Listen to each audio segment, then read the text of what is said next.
Assalamualaikum warahmatullahi wabarakatuh. Nama saya Nur Wahyuni, NIM saya D2019-3020. Saya dari kelompok 5. Yang pertama, definisi konseling karir.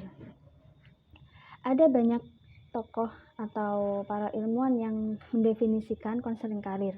Salah satunya bisa kita lihat di menit yang telah saya buat ya. Konseling karir adalah pelayanan bantuan untuk peserta didik baik secara perseorangan maupun secara kelompok, agar ia mampu mandiri dan berkembang secara optimal. Jadi konseling karir itu kan pelayanan bantuan yang dilakukan oleh guru kepada peserta didiknya atau siswa, yang mana ada kalanya pelayanannya bantuannya secara kelompok, ada kalanya secara individu. Yang tujuannya agar si konselor itu atau peserta didik itu mampu mandiri dan mengembangkan potensinya yang dimilikinya secara optimal. Kemudian yang satunya lagi, konseling karir adalah suatu proses bantuan yang diberikan kepada individu melalui berbagai cara dan bentuk layanan agar siswa atau konselor bisa merencanakan karirnya dengan matang sesuai bakat dan minat dan kemajuan dirinya. Nah, kalau dari definisi yang ini diartikan secara konseling karir itu suatu proses bantuan yang dilaksanakan dari guru kepada konselornya atau siswanya. Dan tujuannya agar konselor itu dalam merencanakan karirnya di masa yang akan datang atau masa depan setelah dia lulus nanti, dia bisa matang sehingga dia bisa mengembangkan sesuai kemajuan sesuai bakat dan minatnya dan kemajuan dirinya. Dari pengertian di atas tadi itu mengacu pada layanan konseling karir. Karena pada hakikatnya layanan konseling karir bukan saja dapat dilaksanakan melalui pendekatan kelompok, melainkan dalam pendekatan individual.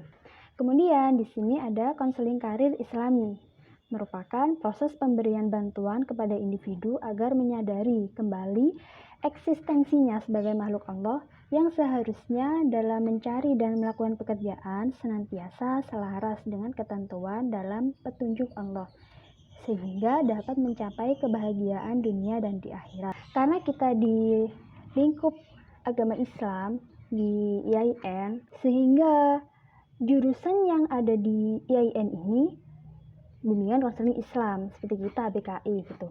Kenapa kok ada Islamnya? Sama halnya dengan konseling karir Islami ini. Proses bantuan yang diberikan oleh guru kepada individunya itu untuk menyadarkan kembali bahwa eksistensi kita eksistensi itu kedudukan kita sebagai makhluk Allah kepada Sang Pencipta yang seharusnya dalam mencari atau melakukan pekerjaan senantiasa selaras dengan ketentuan dalam petunjuk Allah. Ketika kita sudah mempelajari konseling karir Islam, sehingga kita tahu kita bekerja dan kita melakukan sesuatu apapun itu sesuai dengan jalan yang ditentukan oleh agama secara syariat. Semoga mencapai kebahagiaan dunia dan akhirat. Baik, sekian dari presentasi saya. Mohon maaf apabila banyak kesalahan dari saya karena saya masih belajar. Dan selanjutnya akan dilanjutkan oleh teman saya. Terima kasih. Assalamualaikum warahmatullahi wabarakatuh. Saya Nabila Syara Putri akan menjelaskan tentang proses penyelenggaraan bimbingan konseling karir di sekolah. Bimbingan konseling karir sangat diperlukan untuk sekolah karena berpengaruh terhadap potensi atau kemajuan yang dimiliki oleh siswa-siswi yang berada di sekolah. Berdasarkan kebutuhan, tujuan, prinsip, dan ruang lingkup bimbingan konseling karir, maka persoalan yang timbul kemudian ialah bagaimana pelaksanaannya. Kajian ini difokuskan pada penyelenggaraan bimbingan konseling karir secara kelompok. Beberapa kegiatan bimbingan konseling karir yang dapat dikategorikan dalam pendekatan kelompok antara lain: 1. Bimbingan konseling karir sistem. Sejak diberlakukannya kurikulum pada tahun 1984, pada semua jalur dan jenjang pendidikan dasar dan menengah. Bimbingan karir dinyatakan sebagai salah satu dari pelayanan atau penyelenggaraan bimbingan konseling karir untuk sekolah secara nasional. Yang kedua, bimbingan konseling kelas. Kegiatan bimbingan konseling kelas dikategorikan sebagai pelayanan dasar bimbingan dan konseling di sekolah.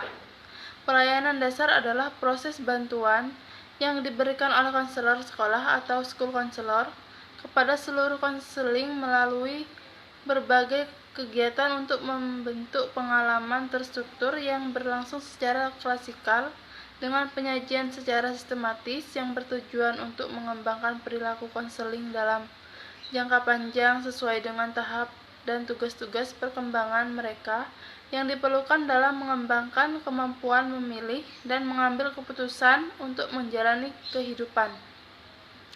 Selanjutnya, yang ketiga, pelayanan orientasi dan informasi. Pada dasarnya, pelayanan orientasi dan pelayanan informasi dalam kegiatan bimbingan karir juga dikategorikan sebagai pelayanan dasar bimbingan dan konseling.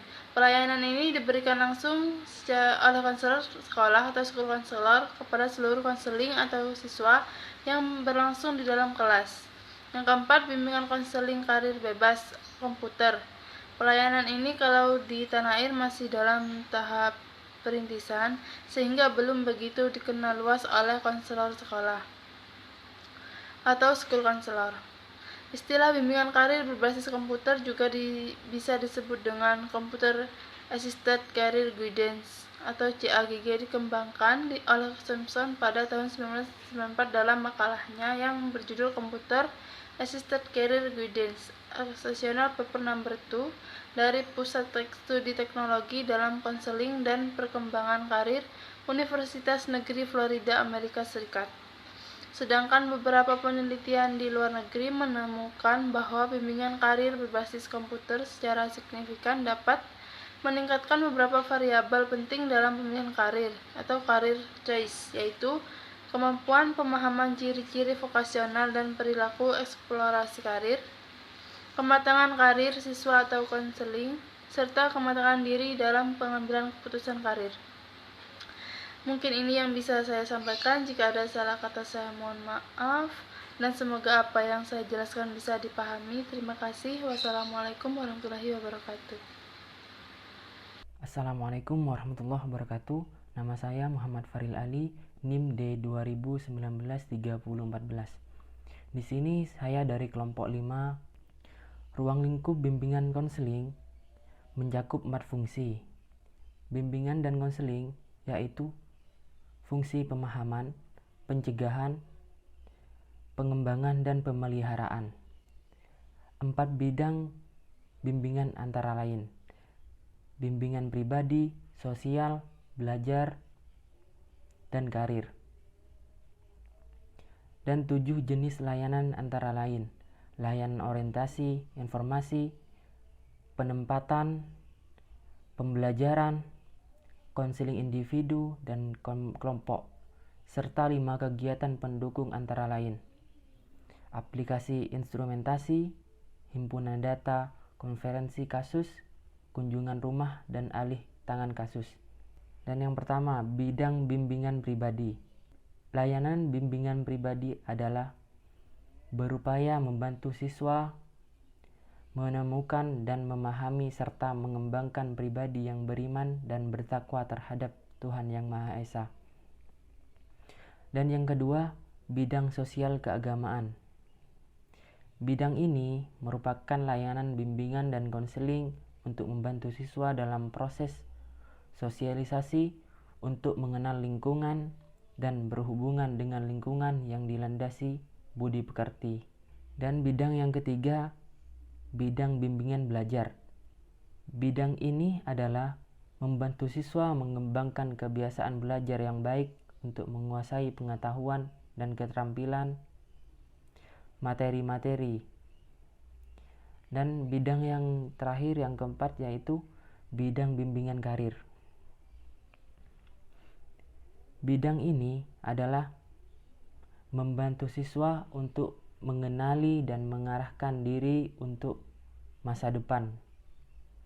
Mungkin itu saja yang dapat saya sampaikan. Kurang lebihnya mohon maaf. Assalamualaikum warahmatullahi wabarakatuh. Assalamualaikum warahmatullahi wabarakatuh. Nama saya Rofita Ulfa Nurjanah, NIM di 2019-3036, layanan bimbingan konseling karir. Yang dimaksud dengan layanan bimbingan konseling karir adalah suatu alat bantu untuk melaksanakan bimbingan karir itu sendiri. Yang dimaksud dengan bimbingan karir adalah layanan pemenuhan kebutuhan perkembangan individu sebagai bagian integral dari program pendidikan. Layanan bimbingan konseling karir individu mampu mengambil keputusan secara tepat dan bertanggung jawab atas keputusan yang diambilnya. Selanjutnya, macam-macam layanan bimbingan konseling karir. Ada 3. Yang pertama, layanan pengembangan kematangan karir, kemudian yang kedua ada layanan pengembangan analisis peluang karir, serta yang ketiga ada layanan pengembangan kemampuan membuat keputusan karir. Yang pertama, layanan pengembangan kematangan karir adalah layanan yang berupaya memfasilitasi siswa agar terjadinya perkembangan kematangan karir itu sendiri. Yang dimaksud dengan perkembangan kematangan karir adalah kesiapan siswa dalam membuat kesiapan karir yang tepat. Layanan ini dilakukan dengan cara memfasilitasi pengembangan tentang pengetahuan tentang dunia kerja, perencanaan karir, eksplorasi karir, kelompok pekerjaan yang disukai, pembuatan keputusan karir, serta realisme.